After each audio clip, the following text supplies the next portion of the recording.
Da var det på tide med noe middag igjen, og i dag skal jeg faktisk lage en god gammeldags biff med peppersaus. Og det vi trenger er jo da veldig enkelt. Jeg kommer til å lage de samme type potetene som jeg gjorde på chicken fingers. De er jeg så glad i, så de står på og koker nå.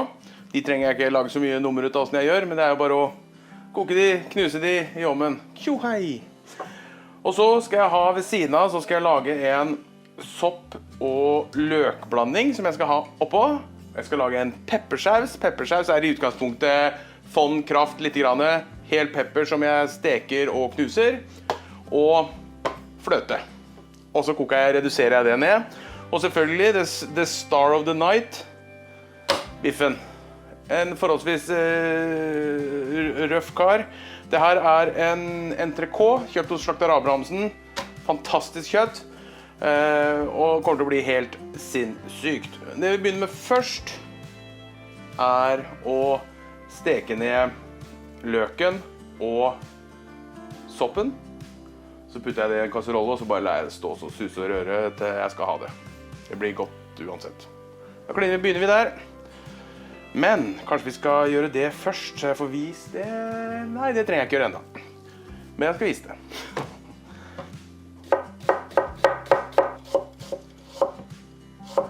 Veldig enkelt. Får vi det bare opp i et eller annet, så jeg... Vi kan ta det rett i stækjepanna, vi tenker jeg. Så vi har litt olje, tror jeg vi bruker der. Så tar vi litt smør i til slutt, tenker jeg. Olje. Løk.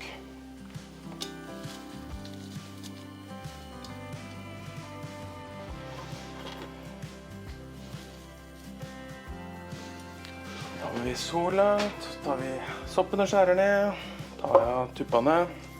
Og så når det er litt sånn sand på de, så passer jeg på å ta av den sand og børste det bare av. Det går an bare å børste med hendene som regel. Jeg vet at på et kjøkken så vil de nok brukt en kost av noe slag.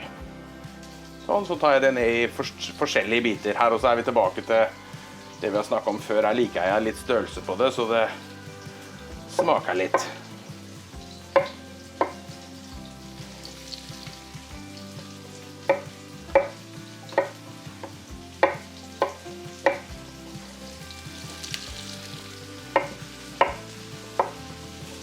Og her har jeg ikke noe oppskrift, det her er bare, det har jeg gjort så mange ganger at det er liksom null stress. Så da blir det nok helt sikkert at jeg glemmer jævlig mye underveis, men det bare plukker vi opp as we go along. Sånn, det her er ganske rolig og enkelt å lage, altså det er null stress, alt går av seg selv. Ja. Og her også litt grann salt, litt grann pepper og bitte litt grann paprikapulver. Det lager en helt fantastisk sånn gyllen farge. Ikke så veldig mye smak, men det gir en gyllen farge. Selvfølgelig tar du mye paprikapulver, så gir det smak, men litt. Pepper, det var den jeg lette etter. Og så en liten skvett med paprika. That's it. Oppi der nå, litt smør. Sånn.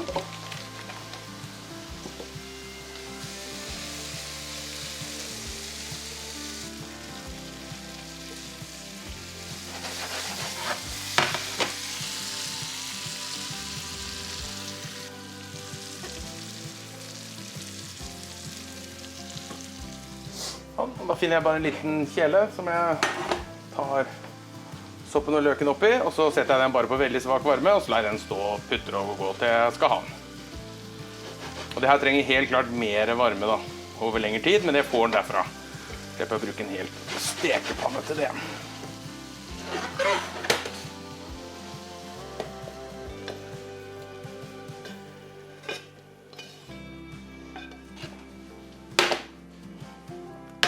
Så skal jeg begynne å lage sausen. Den kan stå og putre ganske lenge, for den tykner bare og blir bare bedre og bedre. Så jeg steker litt pepper først.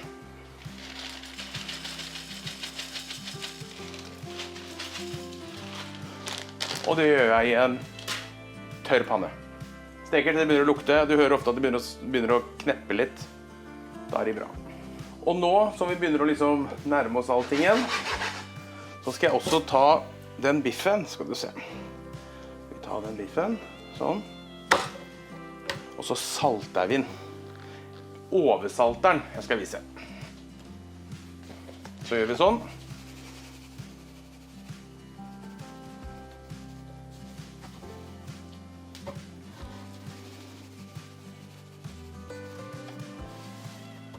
Og så lar vi den stå til vi skal bruke den.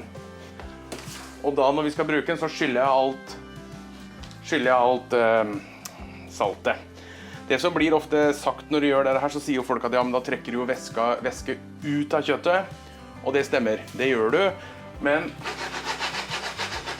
Men du gjør det liksom, det er så tjukt, så du trekker bare helt i topplaget, tar ut vannet. Og da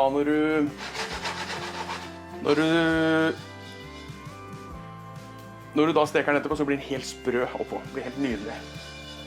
Tenker jeg de bør komme seg.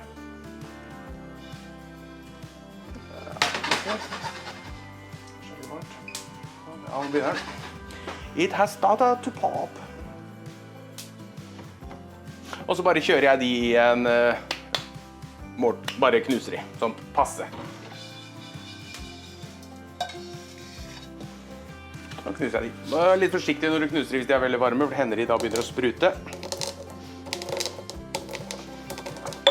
Og den trenger ikke være finknust, bare litt grann. Så tar jeg litt i bånd på stekepanna, som nå.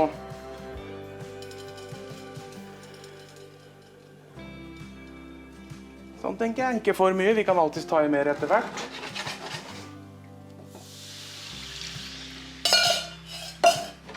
Sånn, rett opp i pepperen, la det få god varme, la det få begynne å koke.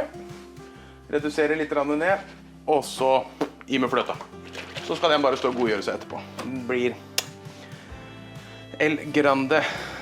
Og her ser vi nå allerede at biffen har begynt å slippe væske. Og så skyller vi den, og så tar vi den av, skyller den godt, tørker den, og så krydrer vi den på nytt med salt og pepper, den mengden vi vil ha. Og nå har den her begynt å koke litt, så nå er det ikke så lenge til vi tar i fløta, koker opp og lar det småkoke resten. Vanlig kremfløte, ikke noe hokus pokus, ikke noe matfløte, ordentlig fløtefløte.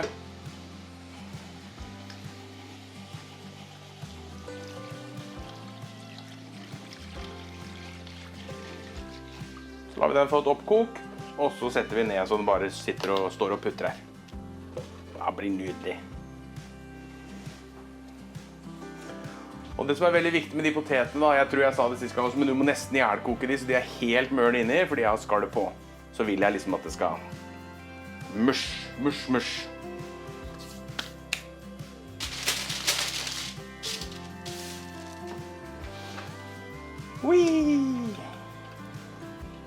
Pass på at ikke den koker over da, selvfølgelig.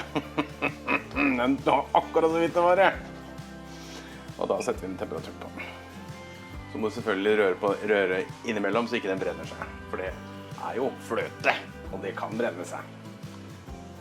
Så vi har noe farge, så da tar jeg råkostgulrot bare, raspbær av ved siden av. Hva skal jeg fortsette med nå? Må jeg tenke. Skal vi ha potetene. Jeg tar bare kjapt potetene, får de på plata, knuser de, putter de i ovnen, og så begynner vi på biffen.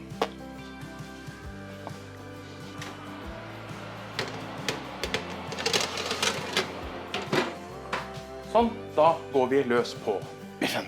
Da begynner vi med å skylle den. Og så må jeg ha et rent håndkle, for den må tørkes etterpå. Sånn, da kjører vi på. Og da har den faktisk nesten begynt å dette fra hverandre. Den blir veldig sånn porøs og fin. Sikkert veldig mange delte meninger som mener at det her ikke er sånn ikke du gjør det, at faderullan kan ikke ta salt på så tidlig, men det her har jeg gjort mange ganger, og jeg synes det funker veldig bra. Det synes alle de andre i huset også. Sånn, skal jeg bare få tørka den.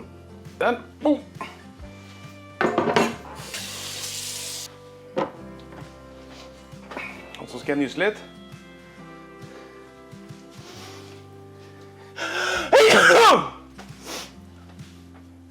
Ok, Da skal jeg krydre den, for nå er den jo ikke krydret, ikke sant? For nå har vi skylt av. Rører litt her først, kanskje. Der begynner den å komme seg. Sånn. Stekepanne til. God varme på den. Begynner vi litt rolig, sånn at vi får varme på den, og så drar vi på til slutt. Sånn, men nå vil jeg ikke gjøre noen ting. Vi har litt smør oppi her nå, så den får lov til å... Vi tar olje på den ene siden. Det gjør vi.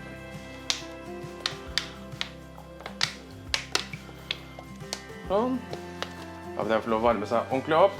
Nå gir vi bare jernet. Må være forsiktig også, så ikke vi... Den ligger stekepanna. Det er ikke en jernpanne, liksom. Så, ja. Salt. Husk på, nå må vi salte sånn at det på en måte skal saltes gjennom hele. Det har vi nå finnet ut at ikke jeg kan forskjell på, gjennom og mellom. Det er her jeg kommer fra, så hvis noen vet hvor jeg kommer fra, så det er lett å gjette da. Det er pepper vi hadde i stad. Snu. Samme der.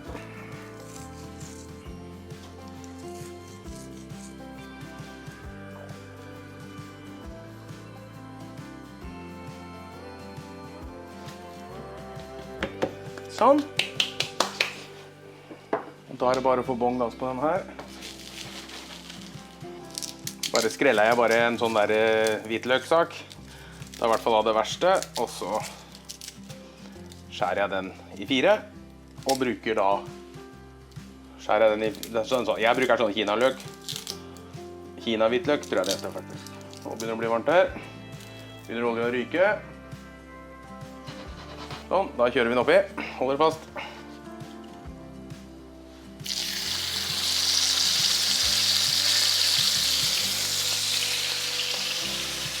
Og så lar vi den bare stå der og frese seg i fred og ro. Tørre å la den stå nå.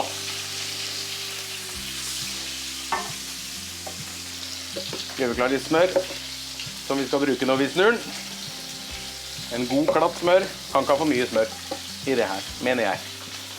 Sikkert delte meninger om det også. Ja. Og da tenker jeg klypa hadde gjort seg.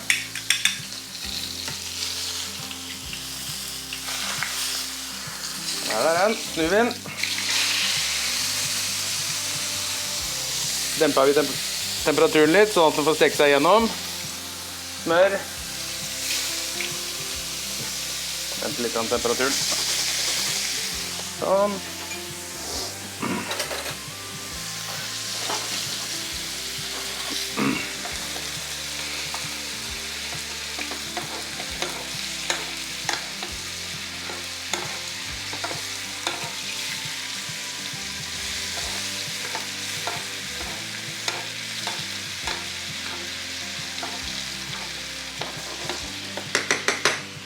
Og nå forhåpentligvis da, hvis jeg har baller nok, så skal jeg ha den litt, hvis jeg tør å si det før den er ferdig. Så kan jeg skjære gjennom etterpå, så kan jeg si hva akkurat sånn jeg ville ha den. Men jeg vil i utgangspunktet prøve å få den rosa, ikke rød. Jeg klarer rød, men ikke kald.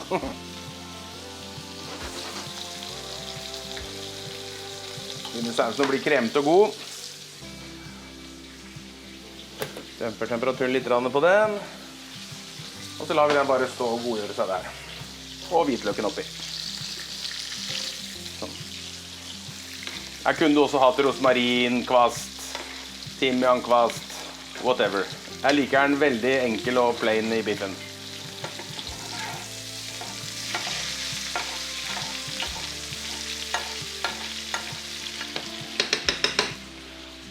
Sånn, og da begynte det å ryke litt også, gitt. Oi! Boop! Voldsomt røyk det ble da.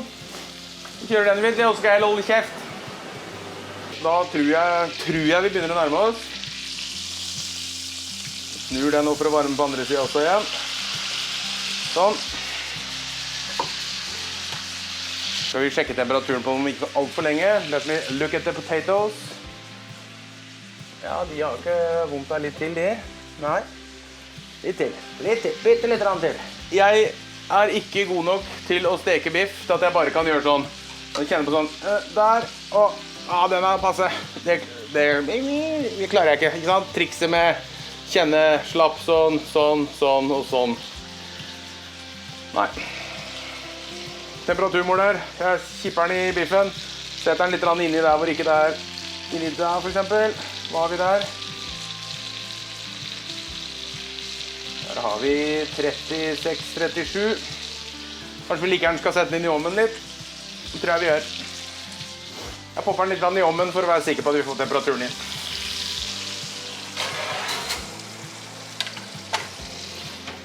Sånn. Easy as that. Å, det ble stille og deilig.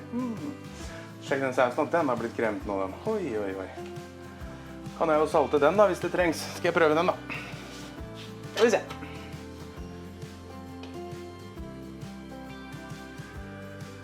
Nei, den trenger ikke salt. Oi! Det var godt. Og det her også begynner å bli skikkelig kremete. Guri. Det er kort å bli godt. Da venter vi bare temperaturen på biffen, skjærer vi den i staver og legger opp. Du kan ikke skjære den opp med en gang, da må hvile litt sånn at ting setter seg. Tenker jeg prøver å ta den på noen og 50 grader, ja. Tar jeg den. Så nå hadde jeg 40 nesten. Da har vi temperatur på biffen, da må den ut fort som F.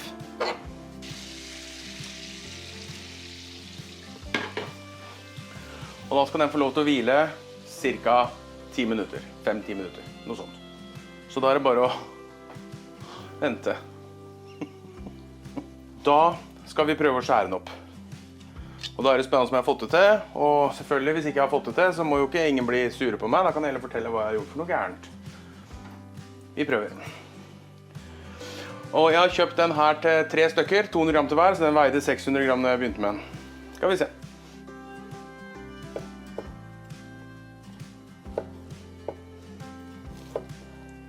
Åja, fy fader.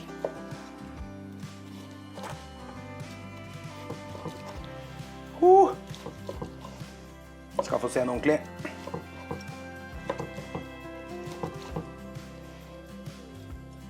Det er bare den da. Sånn, over på en tallerken. Og så begynner jeg å legge opp. Sånn. Der. Tallerken, den er gjort klar med poteter allerede. Så legger den opp den veien der. Skal vi se, 2, 4, 6. 3 sånne litt gode skiver der. Holy moly. Sånn, og så har jeg tatt litt råkostet gulrot, bare sånn at vi får noe farge her. Så vil det bli grått og fint. Litt sopp. Legger jeg bare ved siden av. Skal vi se.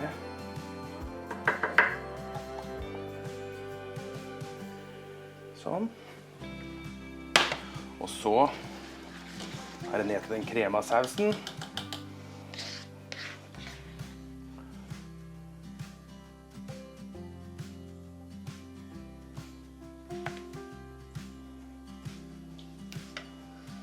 Omtrent sånn.